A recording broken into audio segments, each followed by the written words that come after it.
കോഴിക്കോട് ഇതൊരു അവാർഡ് ഫംഗ്ഷന്റെ കഴിഞ്ഞിട്ട് ഹോട്ടലിലേക്ക് തിരിച്ചു വന്നു. രാത്രി ലേറ്റ് നൈറ്റ് ആയി. പിറ്റേ ദിവസം രാവിലെ ഫ്ലൈറ്റിന് എറണാകുളത്തേക്ക് വരണം.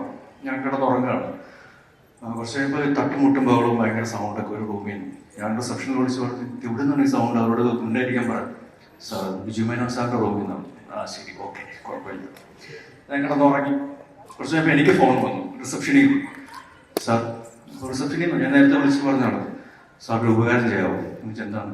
ബിജു മേനോൻ സാറിനോട് വിളിച്ച് പറഞ്ഞിട്ട് സൗണ്ട് ഒന്ന് കുറയ്ക്കാൻ പറഞ്ഞു. ഞാൻ നേരത്തെ തിരിച്ച് പരാതി പറഞ്ഞാൽ തിരിച്ച് എൻ്റെ അടുത്ത് പറയണം. ഞാൻ പറഞ്ഞു, എന്താ പ്രശ്നം? വേറെ ആള് ചെറിയ കംപ്ലൈന്റ് പറയുന്നുണ്ട്. നമ്മൾ ആരാണ്? നാളെ നിങ്ങളുടെ കൂടെ ഫ്ലൈറ്റിന്റെ പൈലറ്റാണ് പറയുന്നത്. കുട്ടിക്ക് കിടന്ന് ഉറങ്ങുമ്പോൾ താല്പര്യമുണ്ട്. അതുകൊണ്ട് ഞാൻ അപ്പം തന്നെ വിളിച്ചു പറഞ്ഞു, ജീവനോടെ നാളെ കൊച്ചി ലാൻഡ് ചെയ്യണം, ഇപ്പൊ പരിപാടി നിർത്തിക്കണമെന്ന് പറഞ്ഞു. അപ്പൊ അങ്ങനെയുള്ള ഈ പറഞ്ഞ കരുതലുകളൊക്കെ അദ്ദേഹത്തിന്റെ അടുത്തുണ്ട്. പക്ഷെ ആസിഫ്